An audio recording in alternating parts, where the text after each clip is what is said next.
চলবে না, এসব বেড়া লাগবো না। এই বাড়িতে ওর থাকার অধিকার আছে ঠিক, কিন্তু এইসব করার অধিকার আছে কি? Papa cool down papa, please cool down. এত এক্সাইটেড হয়েও না, তোমার শরীর খারাপ হবে। প্লিজ, এত কার উপর রেগে যাচ্ছ তুমি? হ্যাঁ, দোষটা তো তোমারই, সেটা একবারও ভেবে দেখেছো?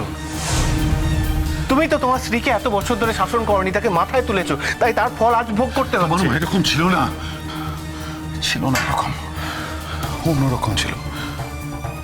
আত্মীয় স্বজন এমনকি পাড়ার লোকে পর্যন্ত শ্রীময়ী বলতে অজ্ঞান ছিল, কেউ ওর দিকে আঙুল তুলতে পারতো না। যতদিন আমার কাছে ছিল সবকিছু ঠিকঠাক ছিল, যেই আমার কাছ থেকে দূরে চলে গেছে সঙ্গে সঙ্গে ওর অধঃপতন আরম্ভ হয়েছে। অনিন্দ, প্লিজ তুমি একটু কাম ডাউন করো প্লিজ। দেখো মানে সবসময় তো শ্রীময়ীর দোষ দিলে হবে না, না বাইরের লোক যদি ওকে ভাবে ইনস্টিগেট করে, ও কি করবে বলো?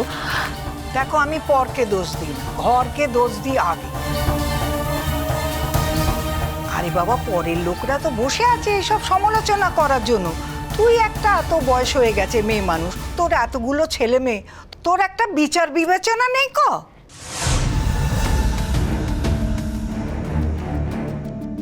আরে বাবা, ছেলের বউরা এসে গেছে, তারা তোকে কি চোখে দেখছে সেটা তুই একবার ভাববি না কো?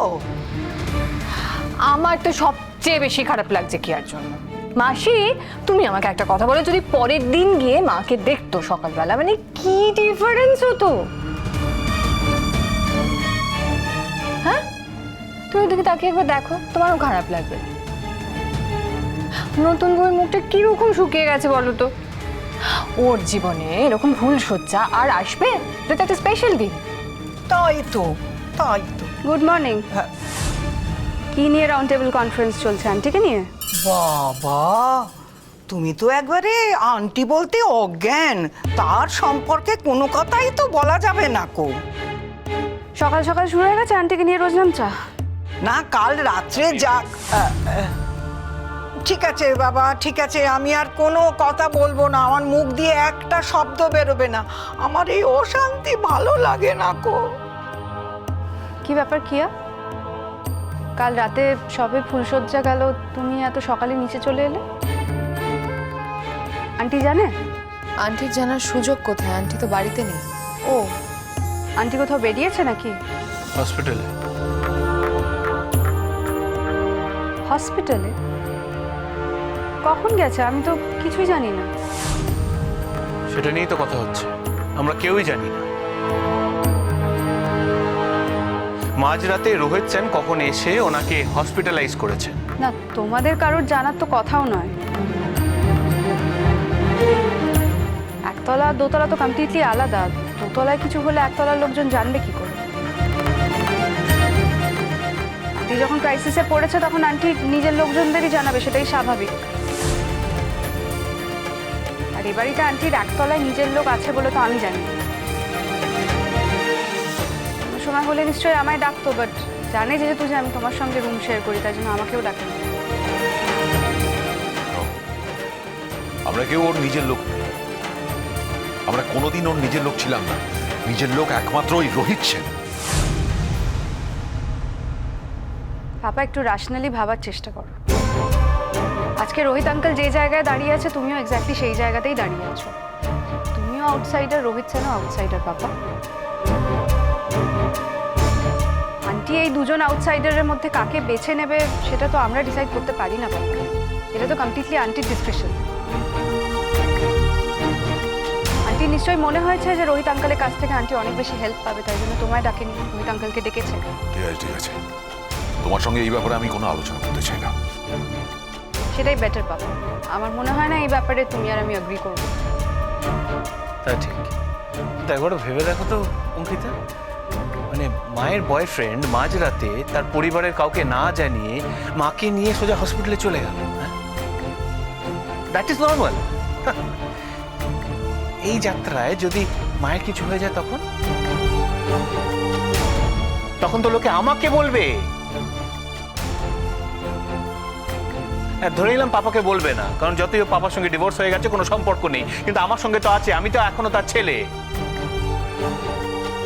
তো ন্যাচারালি লোকে তো আমাকে অ্যাকিউজ করবে, অথচ দেখো আমি আমি জানি না, আমার কিচ্ছু করারই নেই এখানে। তোমার কি মনে হয় অনিরুদ্ধ, ছেলে হিসেবে এখন তোমাকে কেউ অ্যাকিউজ করে না? যারা জানে না তারা করে না, আমরা তো মোটামুটি জানি। তুমি তোমার মায়ের প্রতি কতটা কেয়ারলেস, কতটা উদাসীন, কতটা নিরুত্তাপ, সেটা তো আমরা জানি। যারা জানে না তাদের না হয় আমি জানিয়ে দেবো, দায়িত্ব নিচ্ছি জানিয়ে দেবো, এক এক করে জানিয়ে দেবো। তুমি এক্সপেক্ট করো কি করে যে আন্টি একটা ক্রাইসিসের মাঝরাতে তোমাকে এসে ডাক? আর আমার তো যথেষ্ট সন্দেহ আছে যে আন্টি যদি তোমাকে ডাকতো তুমি আন্টিকে হেল্প করতে কি। তুমি কি বলছো অঙ্কিতা, মানে জানো? মানেটা আমি খুব ভালো করেই জানি। যাই হোক, এই তর্কটা তো ইউজলেস, এই নিয়ে কথা বলে কোনো লাভ নেই। সত্যি তোমার ওপর এইটুকু ভরসা করতেও আমার এখন আর ইচ্ছে করে না। তবে একটা কথা বলবো, বারবার এই একটা কথাই ওঠে যে রোহিত আঙ্কেল আর আন্টি বয়ফ্রেন্ড গার্লফ্রেন্ড, মানে এটা কি করে বুঝতে পারছো বলো তো?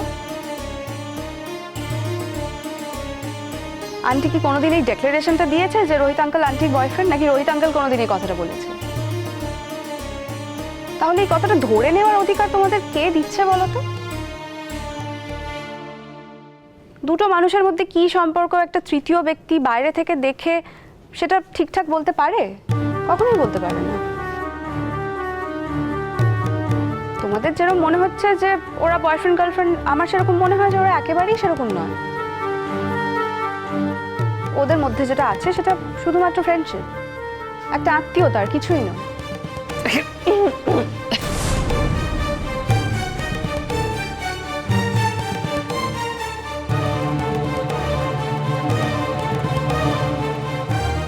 বাবা, কিসে এত হাসি পাচ্ছে বলো তো তোমাদের?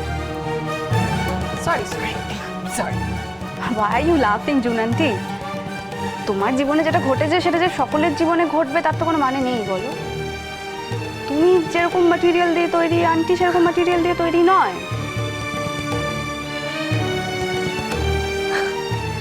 আন্টি হয়তো তোমার মতো স্ট্রিট স্মার্ট নয়, এত বলিয়ে কইয়ে নয়, তোমার মতো কেতা নেই আন্টির মধ্যে। তবে আন্টিকে তুমি যতটা রিগ্রেসিভ ভাবছো, আন্টি কিন্তু ঠিক ততটা রিগ্রেসিভ নয়। আন্টি যথেষ্ট প্রোগ্রেসিভ মাইন্ডেড।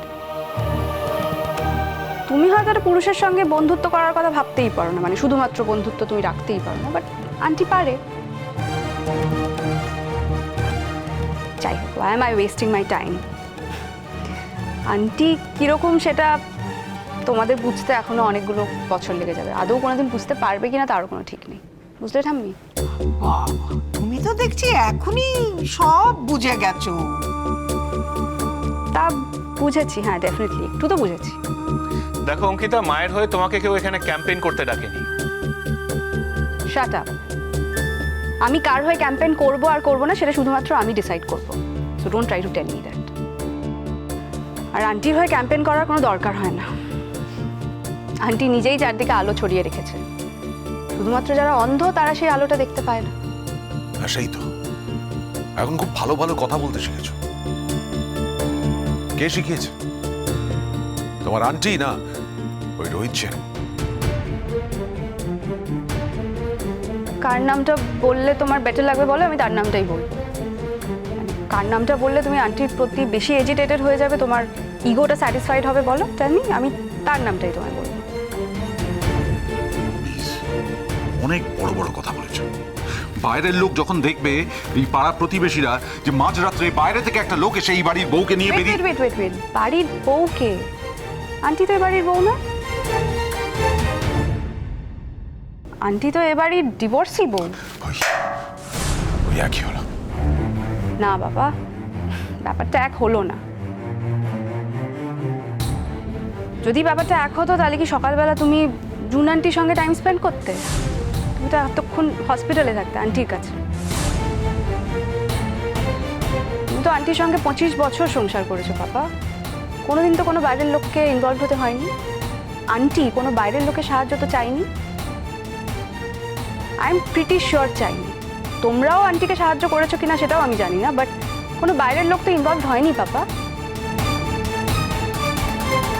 তাহলে 25 বছর পরে আন্টিকে একটা বাইরের লোকের সাহায্য নিতে হচ্ছে কেন? বিকজ সেই সুযোগটা তুমি করে দিয়েছো। তুমি তো আর এই কথাটা বলতেই পারো না। আর বারবার এই কথাটা কেন বলছো তোমরা? বাইরের লোক মাঝরাতে এসে নিয়ে গেছে, বাড়ির কি কেউ যায়নি নাকি? ডিঙ্কা যায়নি? কিয়া? ডিঙ্কা কোথায়? হসপিটালে। শোন, ডিঙ্কা তো গেছে হসপিটালে, আন্টি তো আর একা একা চলে যায়নি একটা লোকের সঙ্গে। আর আন্টিকে তো কিডন্যাপ করে কোনো বাইরের লোক নিয়ে যায়নি। আন্টি নিজের ছেলে গেছে আন্টির সঙ্গে। আমার ফুলসজ্জার রাত নষ্ট করে একটা বাইরের লোকের সঙ্গে মাকে নিয়ে হসপিটালে গেছে। কি আন্টির যদি কিছু হয়ে যেত, তাহলেও তো তোমার ফুলসজ্জার রাতটা নষ্টই হয়ে যেত। মানে তোমার কাছে কোনটা বেশি ইম্পর্টেন্ট, তোমার ফুলসজ্জার রাতটা নাকি আন্টির এই পৃথিবী থেকে চলে যাওয়াটা? অ্যাকচুয়ালি ফর আর্গুমেন্ট সেক আমি ধরে নিলাম যে তোমার কাছে ফুলসজ্জার রাতটাই বেশি ইম্পর্টেন্ট, সেটা আমি বুঝতে পারছি। বাট তুমি যার সঙ্গে ফুলসজ্জার রাতটা কাটাতে, সে তো আন্টির ছেলে। তোমার কি মনে হয় আন্টির ছেলে কোনটা বেছে নিত?